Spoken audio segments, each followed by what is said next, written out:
Good morning student. आज हम economics के हिंदी मीडियम के जो हमारा चैप्टर है बाजार के प्रकार एवं कीमत निर्धारण, उसके अध्ययन के अगले बिंदु को देखने जाएंगे।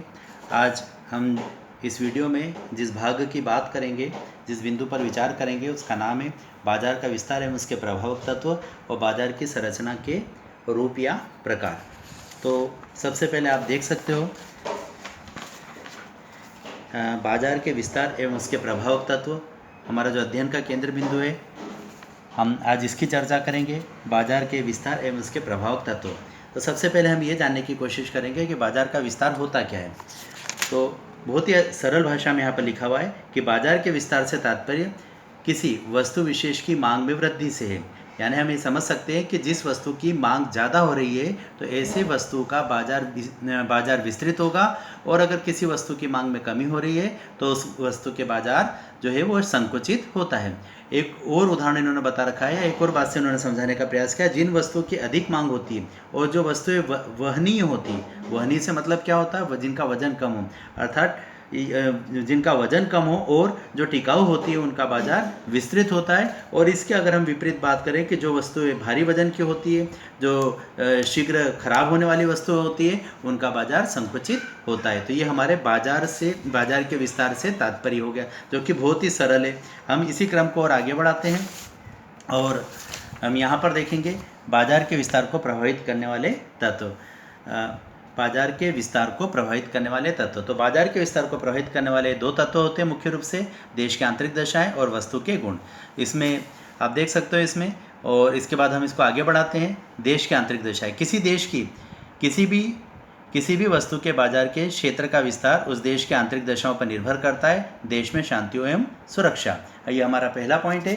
देश में शांति एवं सुरक्षा, देश में शांति एवं सुरक्षा ये हमारे देश से संबंधित कही गई बात है, हमारे देश की अंदरूनी व्यवस्था है। इसमें कहा गया है कि जिस देश में शांति सुरक्षा व्यवस्था समुचित होती है, जहाँ लोगों में सरकार से न्याय और सुरक्षा प्राप्ति का विश्वास होता है, तो वहाँ बाजार का विस्तार होता है। और इसके विपरीत जहाँ पर चोर डाकुओं का भय, देश में अशांति, अराजकता और पुलिस और न्याय की समुचित व्यवस्था न हो, व्यापारी वर्ग आतंकित रहता है, तो इस वहाँ पर बाजार का विस्तार नहीं होता है। अतः बाजार के विस्तार के लिए, एक्सटेंट ऑफ मार्केट के लिए हम ये कह सकते हैं कि देश में शांति एवं सुरक्षा और लोगों में परस्पर विश्वास का होना अत्यंत आवश्यक है।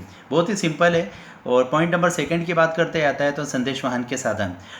इसमें बताया है इन्होंने कि जिस देश में यातायात और संदेश वाहन के साधनों का प्रचुर मात्रा में तथा सस्ते हैं, वहाँ बाजार का अधिक विस्तृत होगा। स्वाभाविक है कि यातायात और संदेश वाहन के साधन जो है वो सामान को एक स्थान से दूसरे स्थान पर ले जाते हैं। अगर ये ज़्यादा होंगे तो स्वाभाविक है विक्रेता द्वारा जो भी सामान मंगाया जाएगा वो सस्ता होगा और शीघ्रता से पहुंच जाएगा। तो यातायात और संदेश वाहन के साधन जिस बाजार में ज़्यादा होंगे वो बाजार ज़्यादा विकसित होगा, और जहाँ पर इसकी कमी होगी वो बाजार संकुचित हो जाएगा। तो यातायात और संदेश वाहन के साधन भी एक पॉइंट है देश की आंतरिक दशाएं।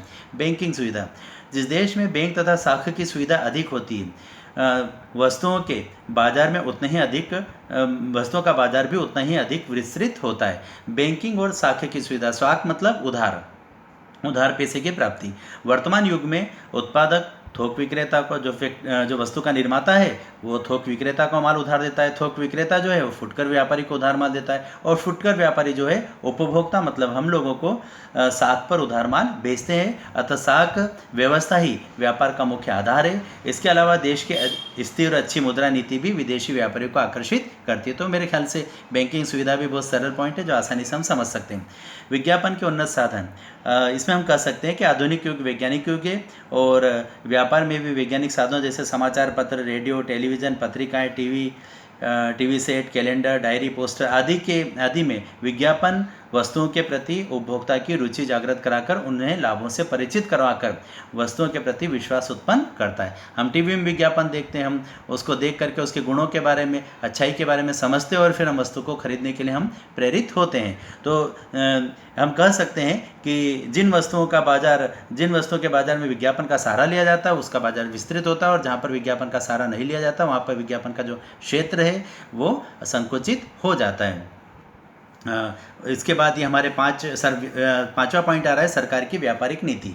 ये भी एक अच्छा पॉइंट है। सरकार की व्यापारिक नीति, जिस देश में सरकार स्वतंत्र व्यापार की नीति अपनाती है तो वहाँ बाजार का क्षेत्र विस्तृत होगा। यदि किसी वस्तु के व्यापार हेतु संरक्षण की नीति अपनाई जाती है तो बाजार संकुचित होगा।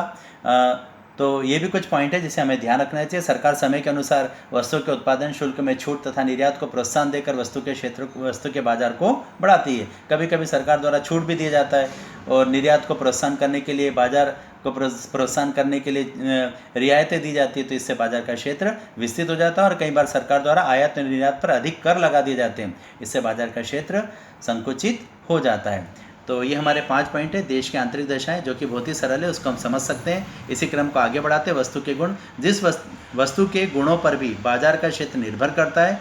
विस्तृत बाजार के लिए वस्तु में निम्न गुण होना चाहिए। कौन कौन से गुण होना चाहिए विस्तृत बाजार के लिए, वो बताए गए यहाँ पर, हम इस पर ध्यान देते हैं।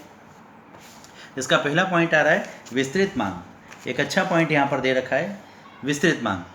विस्तृत मांग में हम कह सकते हैं कि जिस वस्तु की मांग जितनी अधिक तीव्र और प्रभावपूर्ण होगी, उस वस्तु का बाजार उतना ही अधिक व्यापक होगा। तो मांग जितनी ज़्यादा होगी, बाजार उतना व्यापक होगा। इसके साथ ही जिस वस्तु की मांग विश्व के सभी देशों में तथा प्रत्येक मौसम में होती है, उसका बाजार विस्तृत और अंतर्राष्ट्रीय होता है। जैसे कि गेहूं है, कपड़ा है, पेट्रोल, सोना, चांदी, इनके पूरे सभी देशों में मांग होती है, तो इनका बाजार जो होता है वो अंतर्राष्ट्रीय होता है। इसका दूसरा पॉइंट आ रहा है टिकाऊपन। मतलब हम कह सकते हैं जो बिना लंबे समय तक खराब नहीं होती। जो वस्तु अधिक समय तक बिना खराबी के टूटने फूटने के डर के बिना हम रख सकते हैं, अर्थात टिकाऊ होती है, उनका बाजार विस्तृत होता है। और जो वस्तुएं शीघ्र टूटने फूटने वाली तथा सड़ने गलने वाली होती है, उन वस्तुओं का बाजार संकुचित होता है। एक अगला पॉइंट आ रहा तीसरा, वहनीयता। वहनीयता मतलब वजन में हल्की। जो वस्तु वजन में हल्की होती है और अधिक मूल्य वाली होती है, सरलता से एक स्थान से दूसरे स्थान पर लाई जा सकती है, ऐसी वस्तु का बाजार विस्तृत होता है। जैसे सोना चांदी, इनका वजन बहुत कम होता है लेकिन बहुत ही कीमत रखती है। और इसके विपरीत अगर हम बात करें तो ऐसी वस्तु जो वजन में अधिक होती है और मूल्य भी जिनके कम होते हैं, जैसे चूना है, कोयला है, रेत है, पत्थर है, इनका बाजार जो है वह संकुचित होता है।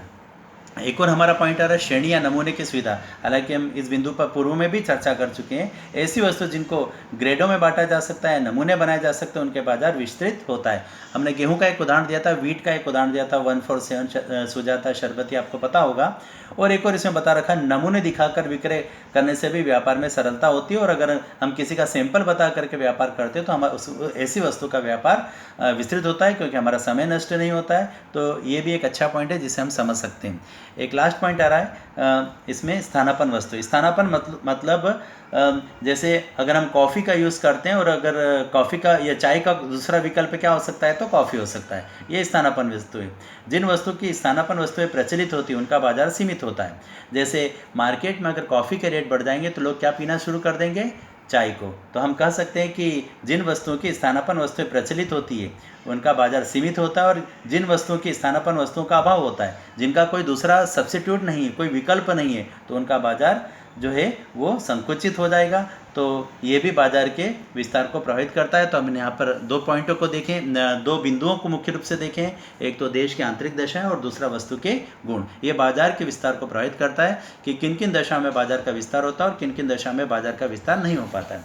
नीचे कुछ पॉइंट दे रखे हैं, विशिष्ट वस्तुओं के उदाहरण एवं उदाहरण दे रखे हैं। आपको इनके आंसर घर पर खुद ही स्वयं को करने हैं। जैसे सब्जी और दूध, ये पहले मन में सोच लेना है आपको। सब्जी और दूध, इनका बाजार अल्पकालीन होता है। ईंटें भारी वजन वाली होती है तो इनका बाजार जो होता है वो अल्पकालीन होता है, ठीक है ना, इस प्रकार से। और पेट्रोल है, लाख की चूड़ियाँ, इनका आंसर आपको खुद को देना है। हालांकि मैंने इनको सबको समझाया है तो इनको आप अच्छे से समझ सकते हैं। इसी क्रम को आगे बढ़ाएंगे। हम आगे देखेंगे बाजार संरचना के रूप या प्रकार। आधुनिक अर्थशास्त्र ने बाजार की संरचना को मुख्य रूप से 2 भागों में विभक्त किया है, पूर्ण प्रतियोगिता और अपूर्ण प्रतियोगिता। पूर्ण प्रतियोगिता के कोई भाग नहीं होता, वो सिर्फ अकेला है। लेकिन अपूर्ण प्रतियोगिता को पुनः 3 भागों में विभाजित किया जा सकता है, जैसे एकाधिकार, एकाधिकृत प्रतियोगिता और अल्पाधिकार। ये नीचे के जो 3 बिंदु हैं वो हम अगले वीडियो में पढ़ेंगे। तो आज हमने क्या देखा है, आज हमने देखा है बाजार का विस्तार और उसको प्रभावित करने वाले तत्वों की जानकारी प्राप्त की है। आपने इसको भी अच्छे से नोट करना, जैसे मैं पूर्व में बता चुका हूँ। सबसे पहले आपने नोट करना, उसके बाद बार बार वीडियो को सुनना, तभी आपको अच्छे से समझ में आएगा, अन्यथा परेशानी हो सकती है।